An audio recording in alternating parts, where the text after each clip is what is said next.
She left me for my brother because she thought he'd inherit everything. She was wrong. There's a certain kind of silence in a house that used to be filled with laughter. It's not peaceful.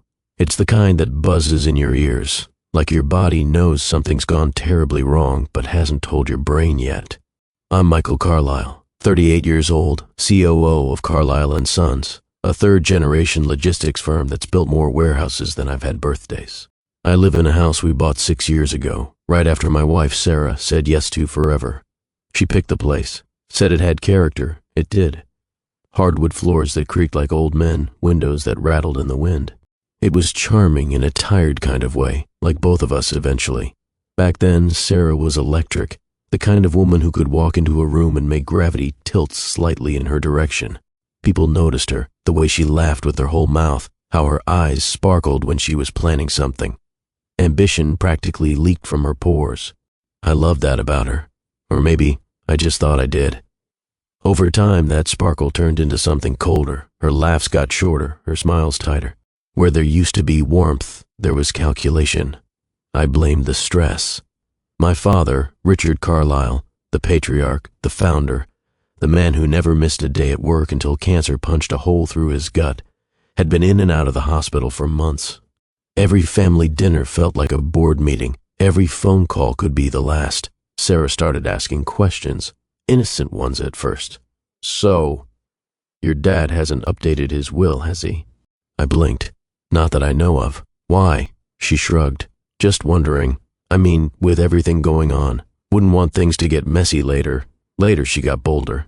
You're sure he's leaving it all to you, right? I mean, you've practically run the company for years. It's not about the money, I'd said, but the way her eyes narrowed told me that for her, it might have been. I tried to ignore it, to chalk it up to nerves, anxiety, whatever people said to avoid confronting the obvious. But the obvious had teeth, and they were sinking in. She started coming home late, said she was grabbing drinks with Mandy, a friend I'd never met and apparently never would. She started leaving her phone face down, smiling at texts she didn't show me. Once I woke up in the middle of the night and found her sitting in the kitchen, staring out the window with a glass of wine in her hand like she was waiting for something. Or, couldn't sleep, she said, not looking at me. Neither could I after that. Still, I said nothing, because silence is easier than suspicion, and suspicion, when you finally face it, tends to ruin everything. Derek Carlisle had always been the kind of man people gravitated toward. He had an easy charm, a grin that could sell anything to anyone, and the type of confidence that made you want to believe him, even when you shouldn't. I hadn't seen him in over a year when he called me out of nowhere. Mike, been too long, man. We need to catch up. That was it. No preamble. No acknowledgement of the fact that he'd been MIA while Dad was in and out of hospitals. Typical Derek. When did you get back in town? I asked, keeping my voice neutral. Yesterday. Needed to be closer to family, you know? Thought it was time. Time for what? I wanted to ask. But I didn't, because I already knew Derek never did anything without a reason. When I told Sarah later that evening, she practically lit up. We should have him over for dinner, she said, already pulling out her phone. I frowned. You haven't even seen him yet. Exactly. It's been ages. He's your brother, Mike. You should be happy he's back. Her enthusiasm didn't sit right with me, not because I thought anything of it yet, but because I knew Sarah. She wasn't the type to get excited about family reunions. We met at a quiet Italian place downtown, Sarah's suggestion. Low lighting, candles on the tables, the kind of place where couples leaned in close and talked in hushed tones. Derek was already at the bar when we arrived, a whiskey in hand, looking effortlessly at home. He spotted Sarah first. Well, damn, he said, sliding off the stool with that easy grin of his. You look incredible, Sarah. Mike, how the hell did you manage to lock this one down? Sarah laughed, touching my arm briefly before stepping forward to hug him. I shook his hand. His grip was just as firm as I remembered, but there was something in his eyes, something sharp, measuring. We took a table near the back. Dinner started fine. Small talk, catching up. Derek told stories about his latest business ventures, which sounded suspiciously like thinly veiled scams. Sarah hung on his every word. She laughed at his jokes, too much, leaned in when he talked. When she reached for the wine bottle to top off his glass, her fingers brushed against his shoulder, lingering just a second too long. I saw it, and so did Derek. His eyes flicked to mine, watching for a reaction. I didn't give him one, but something cold curled in my stomach. When we got home, Sarah was practically glowing. "That was fun, wasn't it?" she said, kicking off her heels. "Yeah," I said flatly. She didn't seem to notice. A little later, as I was brushing my teeth, she leaned in the doorway of the bathroom. "Mandy invited me over for wine. I think I'll go." She shrugged. She had a rough day. "Won't be long." I met her gaze in the mirror. "Okay," she smiled, kissed my cheek, left. I sat on the edge of the bed for a long time after that. At some point I laid down, but I didn't sleep. Not really, because something in my bones told me I wasn't alone in losing Sarah. I just hadn't admitted it yet. It started with a vibration, a subtle buzz on the kitchen counter as Sarah's phone lit up while she was in the shower. I wasn't snooping, not really. But when your marriage is slowly freezing over and your wife's been spending more nights with Mandy than at home, your instincts sharpen. The screen lit up again, and I didn't mean to read it. I really didn't. "Last night was incredible. Still smells like you. No name, just a number, but I didn't need a name." I stood there for a while, holding my breath, the sound of water running above my head. I could see her laughing, hair tangled in the sheets, him leaning over her, whispering things I didn't want to imagine, but couldn't stop myself from seeing. I didn't confront her, not yet. Instead, I waited. The next few days I became someone I didn't recognize. I noted when she left, when she came home, tracked her vague stories, yoga class, wine with friends, late shifts that never made sense. Once, I followed her. She wasn't headed to Mandy's. She wasn't anywhere near yoga. She was parked outside a condo complex downtown, and Derek stepped out the door, wearing sweatpants, holding her coffee. She beamed. She kissed him, right there, in broad daylight, like it was the most natural thing in the world. I didn't confront them. I didn't scream or drive off or demand answers. I just sat in my car, engine running, watching the two people I loved most destroy the little dignity I had left. Then I drove home. That night, she walked through the front door like nothing happened, tossed her keys in the bowl, slid off her jacket, smelled like him. I was waiting in the kitchen, lights off, just one above the stove. "Michael," she said, a little startled, "why are you sitting in the dark?" I looked at her, and I asked calmly, more calmly than I thought possible, "Are you sleeping with my brother?" She froze, didn't lie, didn't deny it. She looked down at her feet and something in her just crumbled. "I didn't mean for it to happen like this," she whispered. "I didn't plan it, but it's real, Mike. We're in love, and I owe you the truth." I didn't say a word. She waited, for yelling, for accusations, for some kind of reaction. There wasn't one. She walked upstairs, came down 10 minutes later with a duffel bag. No suitcase, no effort to explain. Didn't even take all her clothes. "Goodbye, Mike." The door clicked shut. That night I ended up at O'Malley's, a little dive on 9th and Harper. No one there knew me. No one asked questions. I drank until my chest stopped burning and my head got heavy enough to ignore the voice that kept screaming inside me, "They betrayed you. Together, in your own house." At some point, I laughed, actually laughed, because it was so cliché it could have been a bad soap opera. My brother, my wife, a bed that wasn't mine. And me? Just the quiet man in the corner of a bar, realizing that everything he thought was solid had already turned to ash. My father died on a Tuesday. It wasn't dramatic. No final gasps or poetic sunsets, just the soft rhythm of machines slowing down until they stopped. The room fell quiet, sterile and still, like time itself had held its breath and then let go. I was the only one there. He'd asked for me. He looked small in that hospital bed, smaller than I ever thought the man who once ran a business empire and a household with the same iron backbone could ever be. His hand was cool in mine, paper thin and fragile. "Michael," he whispered, "you were always the one who kept your word. When others played games, you stood steady." He didn't say names. He didn't have to. I nodded, couldn't speak. My throat was locked with something heavier than grief. "You're my choice," he said. Those were his last words. The memorial was held in my father's home, our home, once. The same house where Derek and I played baseball in the yard, where Sarah and I had toasted our engagement over a bottle of cheap red wine and homemade pasta. Now it was full of hushed voices and the rustle of black fabric. everyone dressed like they were part of a funeral catalog. Then they walked in, Derek and Sarah, together, hand in hand. I felt a dozen heads turn, whispered glances, shocked gasps hidden behind polite coughs. She wore black, of course, hair perfectly curled, makeup like a magazine ad, morning chic. He looked smug. They walked straight toward me. She gave a nervous smile. "Michael," she began, voice soft. I turned my head. Didn't answer. Didn't blink. Didn't give her the dignity of recognition. She stood there a second too long, then let Derek pull her toward the back of the room. I didn't see her again until the reading of the will.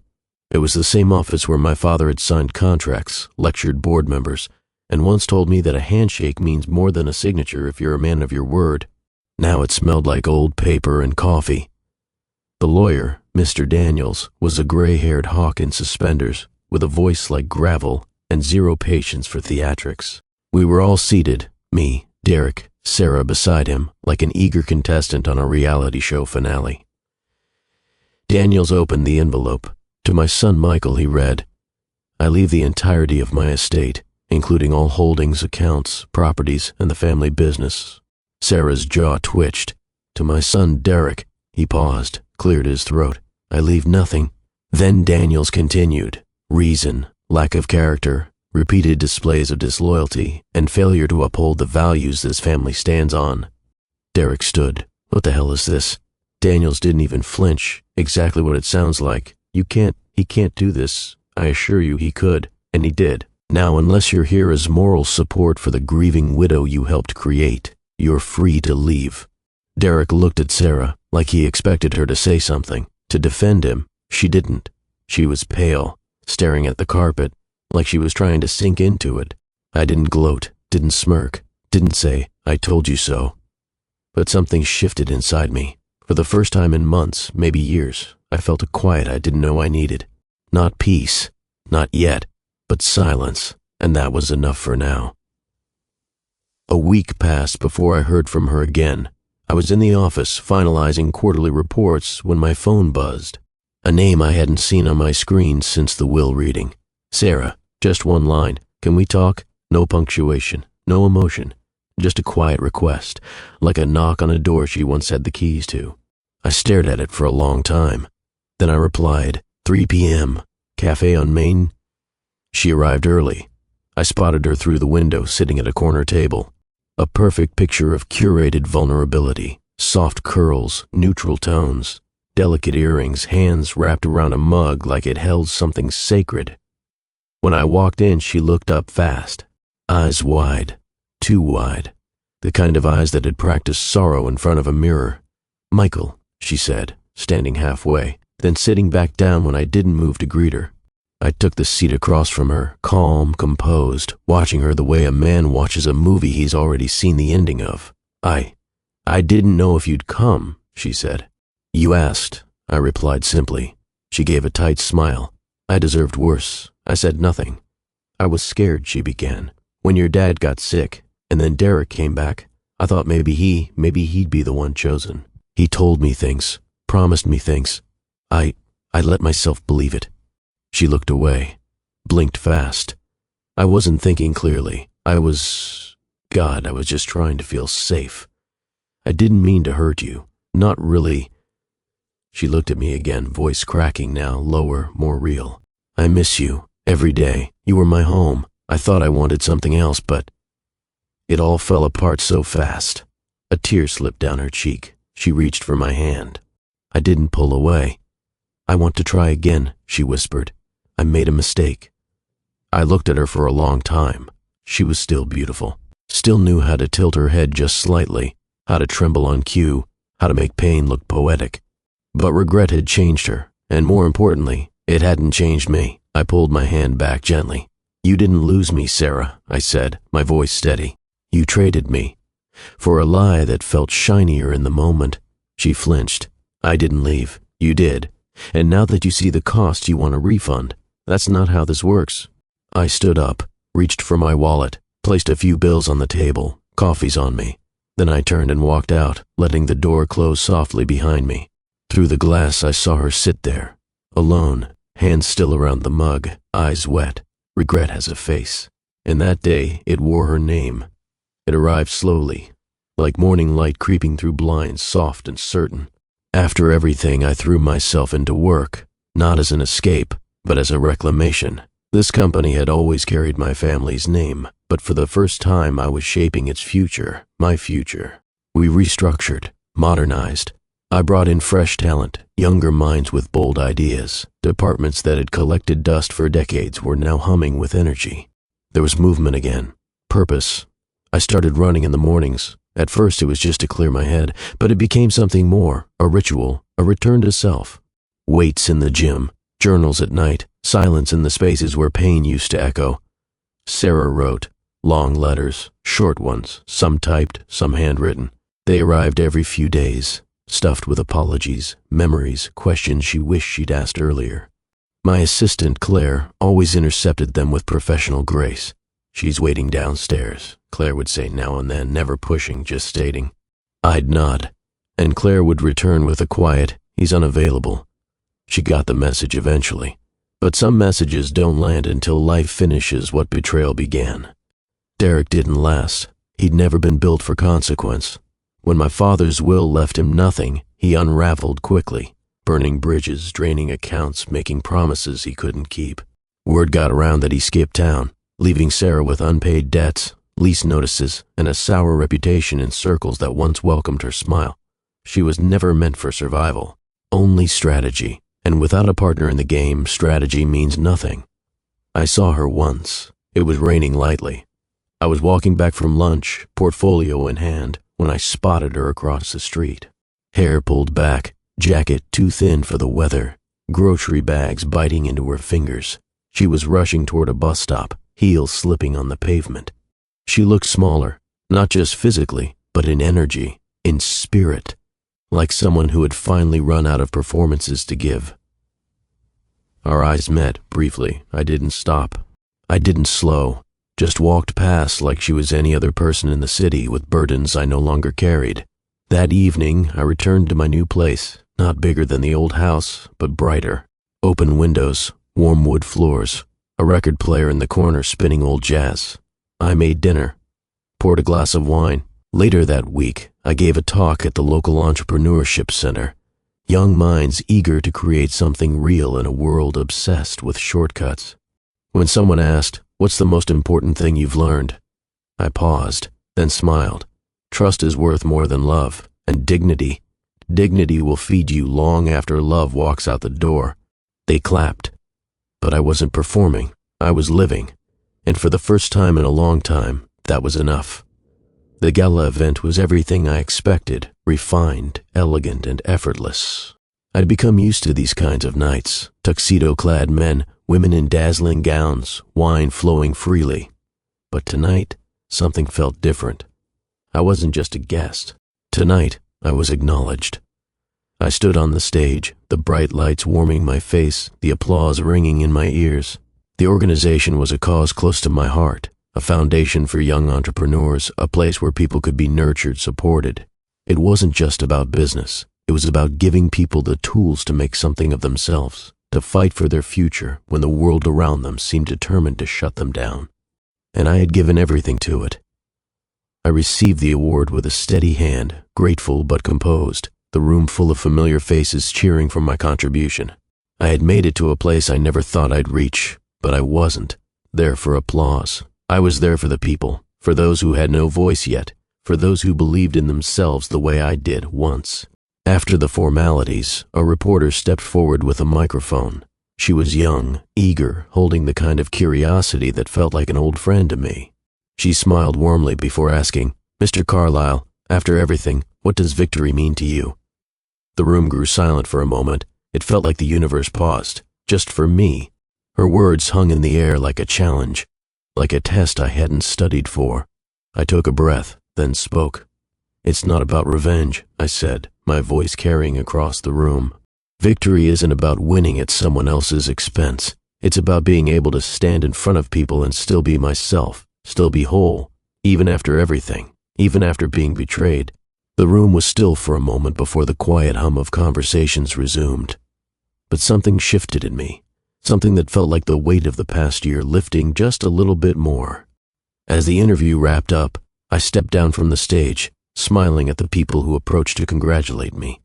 My eyes swept across the room, over the glittering crowd of high-profile donors and dignitaries. The air was filled with laughter, the soft clinking of glasses, the hum of polite conversation.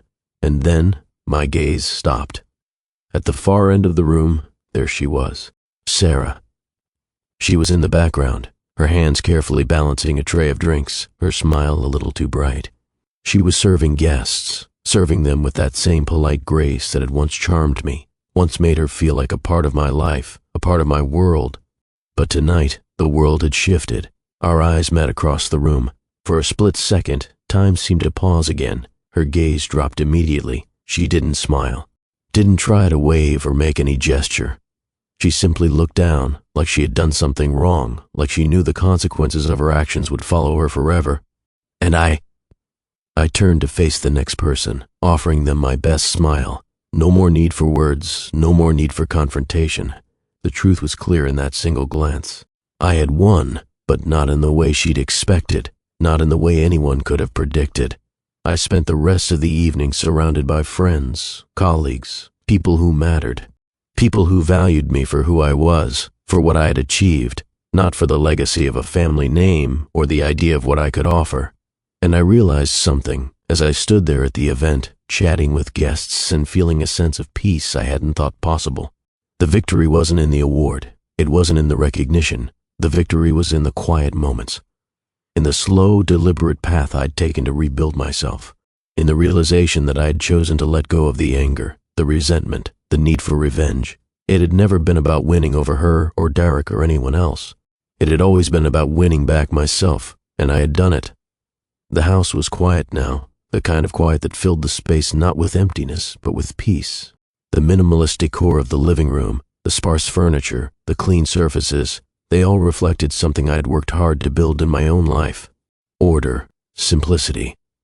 I had let go of so much, and now what remained felt like enough. I sat at the kitchen table, a cup of coffee in front of me, steam rising lazily into the air. The sun was setting outside the window, casting long shadows across the room. The warmth of the fading light softened the hard edges of the day. It was a time for reflection, for quiet moments. The kind of moments I hadn't allowed myself to have until now. I picked up my notebook from the table, opened it, and began writing. It wasn't for anyone else. Just thoughts, just the mess of things that swirled around in my head when the world outside went still. She thought I was the way to something, I wrote slowly. A path to a future, a step on her journey. But in the end, I was the finish line. I paused. The ink dried on the page as I looked out the window, watching the last of the sunlight fade into the horizon. I didn't feel anger. I didn't feel regret, just a quiet acceptance that this was where my journey had led me. I closed the notebook and put it aside. There was nothing left to say. The past had been written, the chapters finished. And now, there was nothing left but to move forward. She had made her choice. She had chosen a path that seemed right for her, even though it was built on lies and empty promises. She had thought I was a stepping stone, a means to an end, but in the end, I wasn't the bridge she'd hoped for. I stood up from the table and walked over to the window, looking out at the fading sky. The house felt different now. It felt like mine. It felt like I had built it, not just with bricks and mortar, but with the strength I had found within myself. And as I looked at the horizon, I smiled faintly to myself. I had let go of everything that had once tied me down. She made her bed, I murmured quietly, more to myself than to anyone else. I just refused to play along.